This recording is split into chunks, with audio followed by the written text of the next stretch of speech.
Saludos atentos, queridos chicos, tengan ustedes muy pero muy buen día y que todo el resto de este día les vaya de maravilla siempre con la bendición de nuestro centro que debe ser Dios. Un fuerte abrazo a la distancia.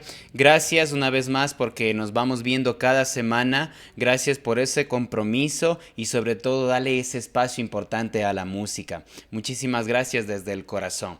Vamos entonces a dar inicio a este taller número 2 y voy a compartirles aquí en pantalla. Muchísimas gracias por las personas que hacen posible que todo esto se vaya dando, ¿no?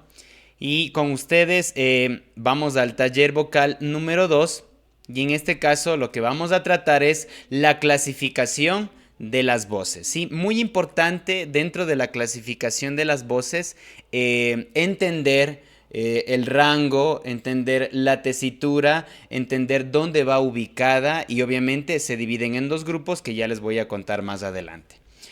Mucha atención. En esta parte el registro vocal y la tesitura. Vamos a dar lectura.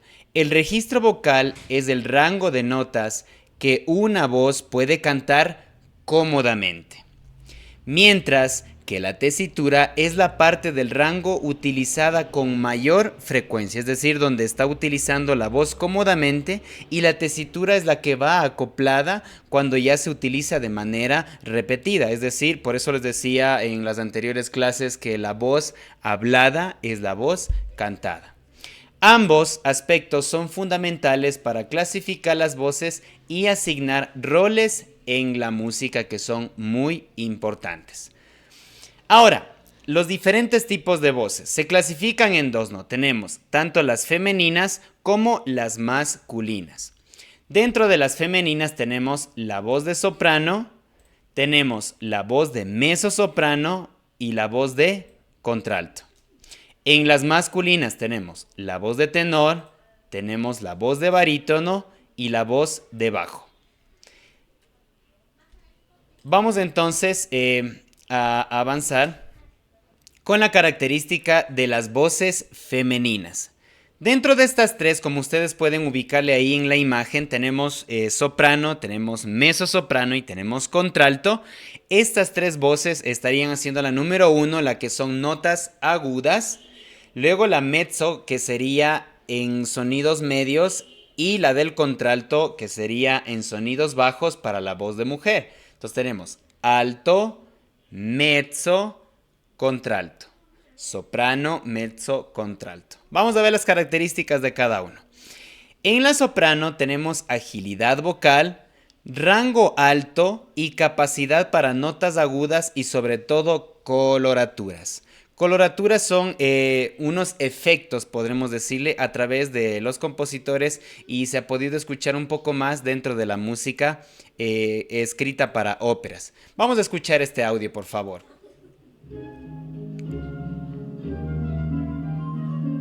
Este es en la voz de soprano, ¿no?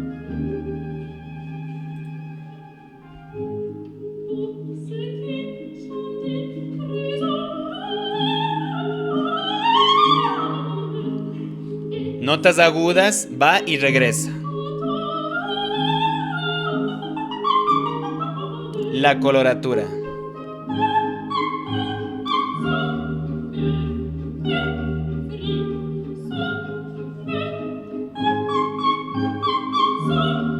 Donde tiene mayor facilidad para hacer estos sonidos.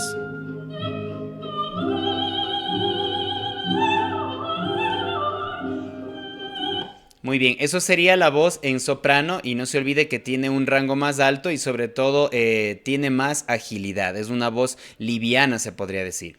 Vamos a la del medio, a la número 2, perdón, que sería mezzosoprano. El rango medio, tono cálido y versatilidad para interpretar diferentes estilos musicales. En general, la parte del mezzo es donde se utilizan, digamos, en la música popular, muchos intérpretes. Estaríamos alargando, pero uno de ellos puede ser como que Lady Gaga, puede ser Shakira, bueno, etcétera, ¿no? Más a fondo vamos a tratar un poco sobre todo con el análisis de cada voz. Pero es muy importante que ustedes mantengan el rango y le comprendan. En este caso, una voz de mezzo soprano sonaría así.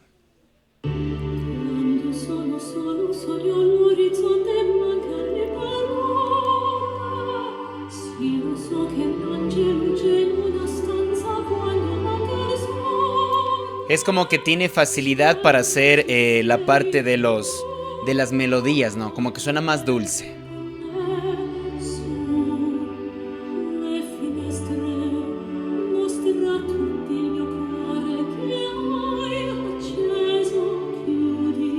Muy bien.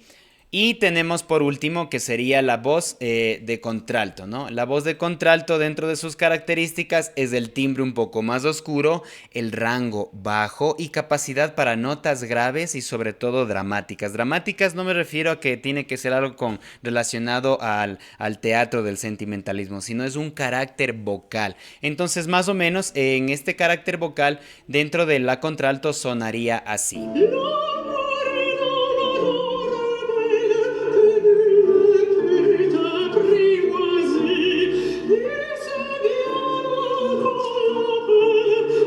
Como que tiene un poco más de peso, ¿no? Más cerrado o más oscuro se dice musicalmente.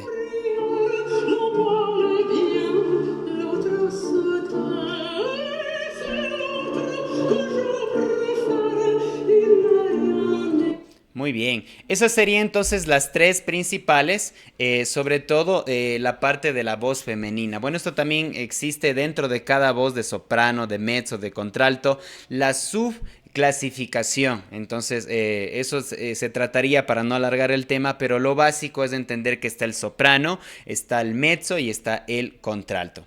Vamos a continuar ahora con las voces masculinas. En este caso, las características de las voces masculinas tenemos el primero que sería el tenor, el segundo el barítono y el tercero el bajo. La voz del tenor tiene un timbre brillante, rango extendido, capacidad para notas agudas, y la voz del tenor asimismo puede tener hasta la agilidad de hacer las coloraturas parecida en soprano. Escuchemos por favor en tenor.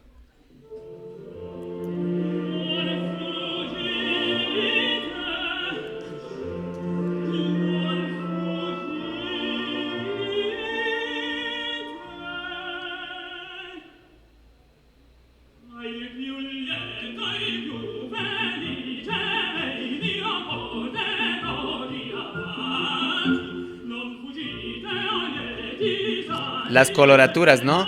Una voz ágil, libre, que puede hacer esos efectos.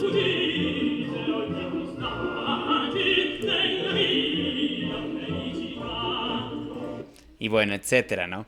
Vamos a continuar con la otra voz. En este caso tenemos la voz que es del barítono, sería en el rango de la mitad, y el timbre es más cálido, rango medio y versatilidad para diferentes estilos musicales. Esa es en la voz del hombre, ¿no? Entonces una voz de barítono con más cuerpo, se podría decir en términos musicales, sonaría así.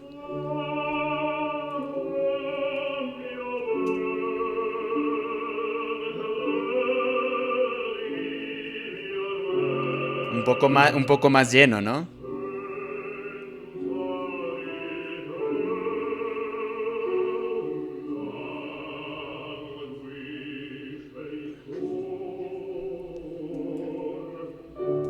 Exacto, entonces así es como sonaría en este caso la voz del barítono, ¿no? Vamos a avanzar y tenemos por último la parte de la voz, que sería las más notas más graves dentro de la clasificación de los hombres, y es el bajo. El timbre profundo y resonante, habilidad para notas bajas. Por lo general se ha escuchado en estos timbres musicales a gente como en Rusia, ¿no? Que tenga esa capacidad, esa voz para cubrir todito un repertorio que exija esta clase de voces, ¿no? Y un bajo sonaría así.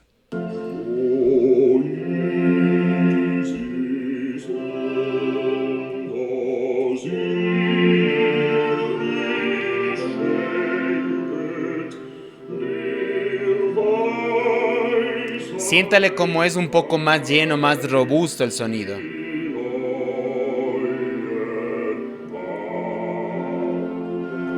Muy bien. Entonces es muy importante que ustedes vayan analizando dentro de su música cotidiana, sobre todo qué estamos escuchando, qué música es, qué timbre de voz es el que tiene, si es soprano, mezzosoprano, y así poco a poco seguir despertando esa parte musical. Vamos a continuar. También dentro de esta clasificación tenemos a las voces infantiles, ¿no? Tenemos como primer punto la exploración vocal importantísimo. Dentro de esta exploración vocal es el descubrimiento de la voz y el desarrollo de habilidades mediante juegos y ejercicio. Estamos hablando de muchachos de 4 años hasta los 5 años, 6 años que ya tienen una capacidad sonora de notas todavía fáciles o en términos musicales serían al unísono. Tenemos aquí como número 2 las voces blancas. Esto es ya después de los que ya estamos como el periodo de la escuela, ¿no? El inicial, luego va el primer año y luego ya empezamos a la parte un poco más escolástica, un poco más entendimiento de cómo funcionan las melodías. Entonces ahí son tonos claros, rango limitado porque todavía una voz se está construyendo y gran expresividad en canciones tradicionales. Entonces es muy importante eso. Vamos a escuchar unas voces blancas.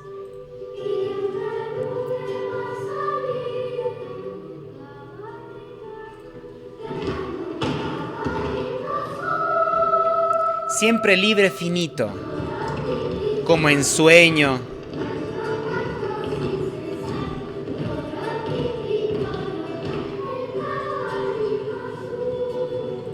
Maravilloso, entonces ese sería el caballito azul, ¿no? Ese es el tema de los temas de este corito que interpreta en voces blancas. Y tenemos después de eso ya cuando los muchachos en general estamos hablando de 8 o 10 años, pongámosle así por rangos, ¿no? Después a los 11, a los 12, a los 13 máximo ya podemos tener una voz más consolidada y sobre todo nos diríamos al tercer punto para ya formar un coro de niños, ¿no? Les llamaríamos el coro infantil que puede incluirse hasta con adolescentes, pero máximo como 14 años, 13, 14 años, donde se puede trabajar algo más proyectante, algo más demandante, requiriendo el repertorio que se puede expresar, ¿no? Tenemos las voces puras, timbres inocentes todavía y capacidad para entonar melodías ya con precisión. Vamos a escuchar cómo sonaría entonces en este caso la parte de un coro de niños.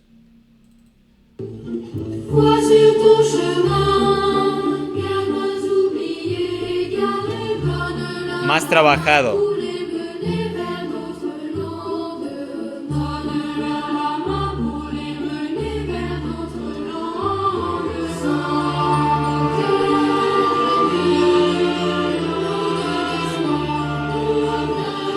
Ya, entonces ese sería el trabajo que se hace dentro para tener una conciencia musical, ¿no? Desde los más pequeñitos, tener esa escala, se podría decir, ¿no? En este peldaño aquí, este peldaño acá, subo acá de nivel y etcétera. Vamos a continuar, ¿no? Muy importante, ¿no? Muy importante. ¿Por qué debemos entender toda esta parte de la clasificación vocal? 1. Facilita la asignación de papeles y roles en producción musical. Si usted ya sabe, su timbre de voz nos va a ayudar muchísimo a identificar, ya, es que yo soy soprano, ya, es que yo soy mezzo, es que yo soy tenor, etcétera. Entonces se le va asignando un rol dentro del papel musical. No es que nosotros decimos, a mí me encanta este artista como suena. Entonces, si su voz no le da para ese artista, porque a la gracia de Dios tenemos nosotros nuestro propio timbre, nuestra propia emisión de voz, entonces debemos solo colocar en donde con la guía de un maestro nos vaya ubicando, ¿no? Como segundo punto tenemos ayuda a los cantantes a comprender su propio potencial y trabajar en su desarrollo. Entonces, cuando ya sabe en qué límite está trabajando, entonces es así como usted puede crecer musicalmente y sobre todo puede entender cómo está fusionando la voz y de paso pueden hacer ahí, encima de lo que ya sabe, tener sus límites vocales y poder potenciarlos y no exagerarlos para que no pueda lastimar su voz. Y como último punto tenemos la creación de armonías, equilibrios vocales en grupos corales y conjuntos musicales. Entonces muy importante esto y sobre todo que ustedes, queridos chicos, queridas chicas, lo vayan teniendo muy pero muy en cuenta y sobre todo el crecimiento musical que se vaya fortaleciendo día a día. Muchísimas gracias, queridos chicos. Eso ha sido la presentación de la clase que tuvimos el día de ayer. No falten, traten de estar presentes y si no es posible por fuerzas mayores que estén aquí en la parte de aquí, como ustedes pueden ver en la parte digital, que es muy importante. Entonces yo quedo ahí eternamente agradecido por las personas que se dan ese sacrificio y puedan asistir. Muchísimas gracias, un fuerte abrazo y que Dios me los bendiga siempre y durante toda esta semana. Muchísimas gracias, hasta una próxima oportunidad.